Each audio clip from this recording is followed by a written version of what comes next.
Hi there, it's Mark, and I have another giveaway for you courtesy of my channel. This time we're looking at some powder brushes that you can use in Photoshop and Affinity. In this very short video, I'm going to give you an overview of what they are, how to use them, and how to install them in both Photoshop and Affinity. So what are powder brushes? Well, they're brushes that look like powder. Examples would be best, wouldn't they? So here's Ella on a shoot at Finch Ale Priory. So before and after with a little bit of a powder brush effect. Here's a picture taken at a motocross event, before and after, with powder brushes, just a couple of different ones, different colours. Here's Anna from a photo shoot in Jesmondine as Red Riding Hood, nearly forgot there, before and after. And here's a ballet shoot I was at before and after. Very easy to implement. I nearly said the word. Very easy to implement. There's a number of brushes and there's some cards. Well, they're not physical cards. They're digital cards whereby you get to see what each of the brushes look like. You get a better idea of what they are and which one you want to choose. Because if you're anything like me, in Photoshop I usually have them as very small icons, my brush heads, so this certainly helps me identify them. There are 3 of these cards showing you all the various brushes that there are, and finally, well, that one's just a reminder that you can do it in multiple colours. Just because they're shown in white here doesn't mean to say they stay white, and that's it. So you can have these totally for free. You might want to subscribe to the channel. You don't have to, but you might want to. Do you think that's fair? One for you, one for me, possibly, and a like. And ring the bell to be notified of other videos. And go and check out the other giveaways we've had, including overlays and digital backgrounds and so on. Think that's worth a subscribe? I do.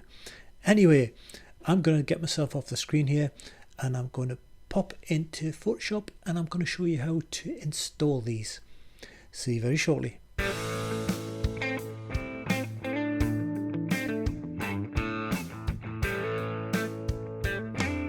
Okay, first things first, down below in the notes you will find a link to get the brushes. I'll just manually enter it for now in a browser. There we go. And it has downloaded the zip pack. I will unzip it and there is the brush plus the 3 digital cards. We won't worry about those just for the moment. There's the brush. So in Photoshop, to install the brush into Photoshop, you simply get your brush panel open. I'm going to go Windows Brushes and I'm going to choose that because Photoshop is very customizable and you may have things already open, you may have panels already open, you may have tools changed on the left here. By going Windows Brushes, I can assure myself that you will see the brush dialog box. And in the top corner, the hamburger, as it's called, you can import brushes. Now we just go to navigate to where our brush pack was and click open. And that's it. Our brush pack is installed. Let's quickly do Affinity and then we'll come back and see how to use them. So where's my Affinity? Here it is. So in Affinity, we need to do the same thing. We'll be on Pixels. And if you don't see your brushes panel, we'll do the same thing. We'll go Window, in this case it's General, and then it's Brushes, and you've got your brush panel here. And on the brush panel, if you left click on the little arrow, drop down arrow, you get to import brushes. And once more, we will go and navigate to where the ABR file is, and we'll open. And here are the powder brushes. Let's go and do something with them, starting with Photoshop.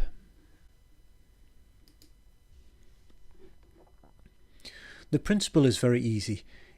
We cut out the subject and have that on top. Behind that we have a layer with the brushes on, and behind that the original image.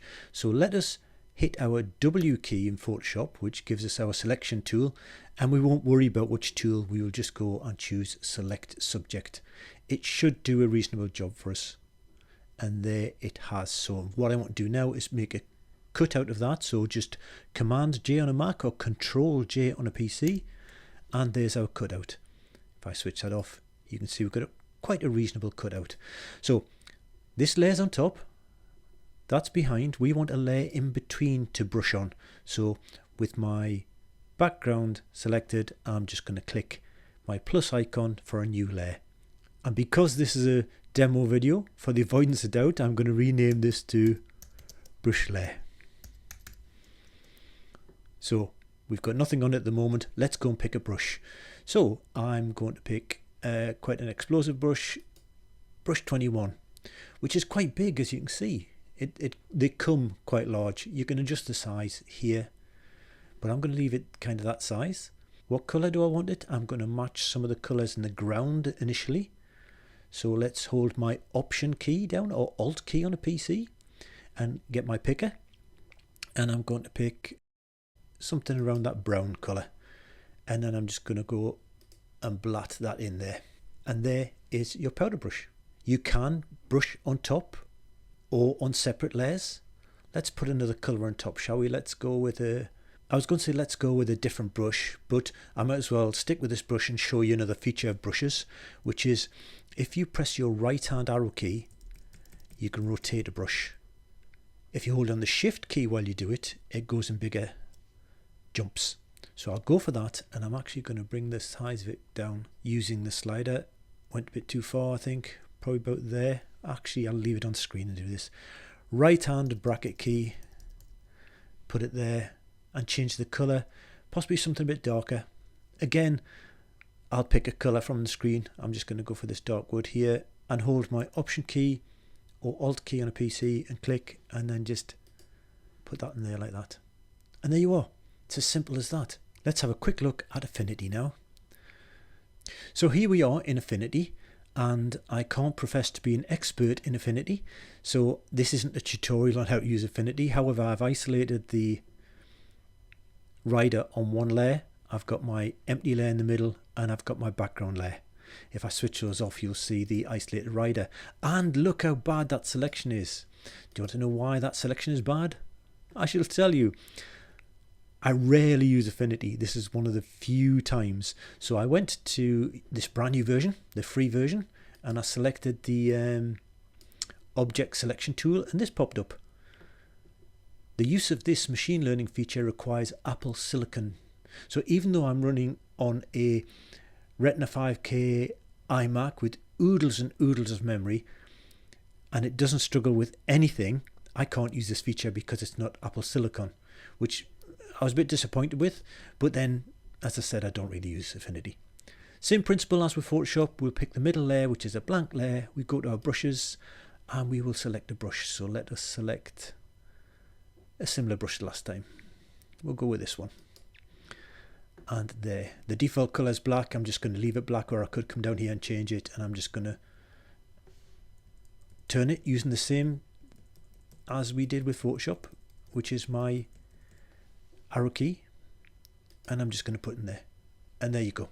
I don't think there's anything more to say really, other than hope you can find that subscribe button, and I hope you can press it, and I hope you can find that like, and I hope you can press it, and I think that's a fair exchange. Bye for now.